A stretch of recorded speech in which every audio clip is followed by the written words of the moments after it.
Hello dear learners, in this video we are going to start chapter 2 Emerging Trends for class 11th and the subject is Informatics Practices. अगर आप CBSE का provide किया हुआ syllabus देखेंगे जो उसकी website में है फॉर क्लास 11th देन ये चैप्टर 5 है, but if you will see NCERT book then it is chapter 2 in that book. इस चैप्टर में हम introduction to emerging trends, artificial intelligence, big data, internet of things, cloud computing, grid computing, blockchains, ये सारे topic cover करेंगे. ये chapter सिर्फ 5 marks का है out of 70 marks.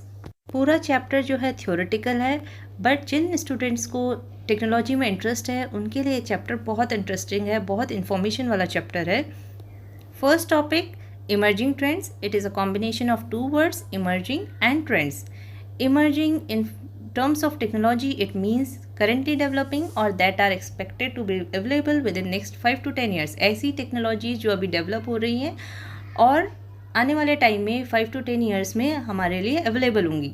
Trend means which is very popular at a certain point of time. For example आज कौन सी video trending में है, दैट इज़ ट्रेंड ना. सो जो टेक्नोलॉजीज़ आने वाले टाइम में यूज़र्स के लिए ट्रेंडिंग में होंगी, जो बहुत पॉपुलर होंगी, that is emerging trends. Artificial intelligence, big data, these all are emerging trends. First emerging trend which is given in the chapter is artificial intelligence. Now what is artificial intelligence? It is simulation of human intelligence in machines. Means machines को ऐसे programme करना जिससे कि वो human की तरह सोच सके, उनकी तरह डिसीजन ले पाए, उनकी तरह एक्शन ले पाए depending on the situations. Intelligent machines जो हैं वो ह्यूमंस की तरह डिसीजन भी ले सकती हैं, प्रॉब्लम सॉल्विंग, लर्निंग, इन सारे स्किल्स के साथ साथ अपने पास्ट एक्सपीरियंसेस या रिजल्ट्स के बेसिस पे वो नया डिसीजन भी ले सकती हैं. फॉर एग्जांपल अगर आपने शॉपिंग ऐप्स देखी होंगी तो हम जो भी चीज़ें परचेज़ करते हैं हमारे परचेज़ के बेसिस पे वो हमें नेक्स्ट टाइम आइटम्स परचेज़ करने के लिए सजेस्ट करती हैं, रिकमेंड करती हैं. So this is AI. AI includes various tools and techniques like machine learning, natural language processing and immersive experiences. हम अभी इस चैप्टर में ये सारे टॉपिक्स पढ़ने वाले हैं. Applications of AI are intelligent digital personal assistants like Google Now, Alexa, Siri, Cortana. These all are working on the basis of AI. Next topic machine learning. It is a subsystem of artificial intelligence. इसे हम एक example के through समझते हैं. अगर हमें किसी child को किसी भी ऑब्जेक्ट या पर्सन को आइडेंटिफाई करना सिखाना है तो व्हाट वी डू, हम उसको बार बार वो ऑब्जेक्ट या फिर वो पर्सन दिखाते हैं. फॉर एग्जांपल एक बच्चा अपने मम्मी पापा को कैसे पहचानता है, बार बार देखने के बाद he knows that she is my mom and he is my dad. ऐसे ही अगर हमें उसे स्क्वायर शेप की चीज़ें बार बार दिखाएंगे और उसे समझाएंगे तो वो ईजिली उसे पता चल जाएगा कि कौन सी जो शेप है वो स्क्वायर होते हैं. ऐसे ही इसी मॉडल पे जो है मशीन लर्निंग वर्क करती है. हम मशीन को सारी इन्फॉर्मेशन प्रोवाइड करते हैं, मशीन सारी इन्फॉर्मेशन ले सकती है और उसके बेसिस पे खुद से लर्न करती है, डेटा को एनालाइज करके खुद से डिसीजन ले सकती है. Artificial intelligence without machine learning भी वर्क कर सकता है, पर उसके लिए फिर हमें बहुत सारी कोडिंग करनी पड़ेगी विच इज़ वेरी कॉम्प्लेक्स. इससे अच्छा यह है कि हम ऐसी कोडिंग करें जिससे कि जो मशीन्स हैं वो खुद से ह्यूमन बीइंग की तरह सोचने लगे, डिसीजन ले सके, तो ये ज़्यादा बेटर है. इसलिए मशीन लर्निंग का इन्वेंशन हुआ. लर्निंग की एप्लीकेशन हम अमेज़ॉन, नेटफ्लिक्स, इन सारी ऐप्स पे देख सकते हैं. हम जो भी चीज़ें देख रहे होते हैं, परचेस कर रहे होते हैं या जो भी वीडियोस वॉच कर रहे होते हैं उसके बेसिस पे हमें रिकमेंडेशन मिलती है from the app. So this is machine learning.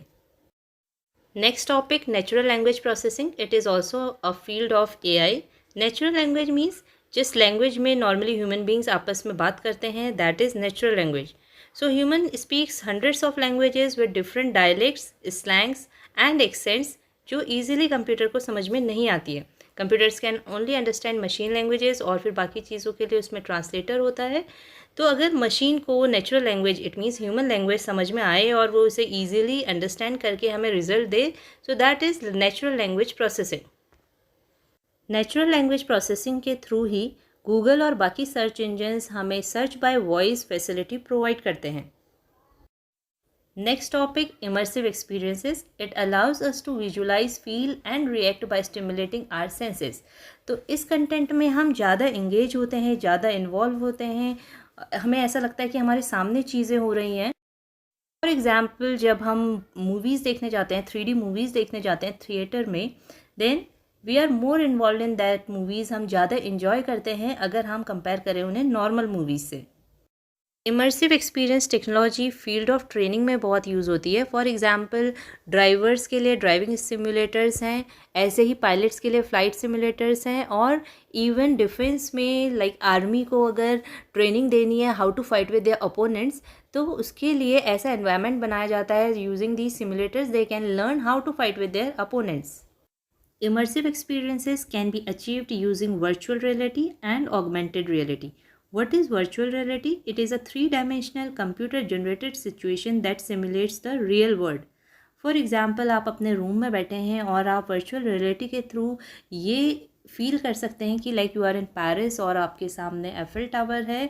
For that you have to use VR headset, that is virtual reality headset. So बहुत सारी कंपनीज ऐसी हैं जो ये हेडसेट प्रोवाइड करती हैं, तो आप इन हेडसेट्स के थ्रू ऐसे एक्सपीरियंस करेंगे कि like these things are in real, जबकि वो वर्चुअली हैं। जैसे आप 3D मूवीज़ देखने जाते हैं तो आप उसमें ज़्यादा इंगेज होते हैं, आपको वो ज़्यादा रियलिस्टिक लगती है using these technologies. Next is augmented reality. Now what is augmented reality? इसमें हमें अपनी आसपास की जो फिज़िकल सराउंडिंग में चीज़ें हैं वो तो दिखती हैं, उसके साथ कुछ कंप्यूटर जनरेटेड परसेप्चुअल इन्फॉर्मेशन भी दिखती हैं। वर्चुअल रियलिटी के लिए VR हेडसेट होता है, ऐसे ही कुछ कंपनीज़ ने ऑगमेंटेड रियलिटी के लिए अपने लेंसेज प्रोवाइड किए हैं। ऑगमेंटेड रियलिटी की एप्लीकेशन है लोकेशन बेस्ड AR एप्स, जिसके थ्रू वो किसी भी लोकेशन को सेलेक्ट कर सकते हैं और उससे रिलेटेड इंफॉर्मेशन ले सकते हैं using these apps. Virtual reality is less expensive than augmented reality, और दोनों का अलग अलग यूज़ है। उसमें हम पूरा वर्चुअल वर्ल्ड देखते हैं और इसमें हम अपनी रियल वर्ल्ड के साथ साथ वर्चुअल चीज़ें देख रहे हैं। इस वीडियो में बस इतना ही। नेक्स्ट वीडियो में हम रिमेनिंग टॉपिक्स डिस्कस करेंगे, big data, internet of things, cloud computing, grid computing, blockchains. Thank you for watching this video.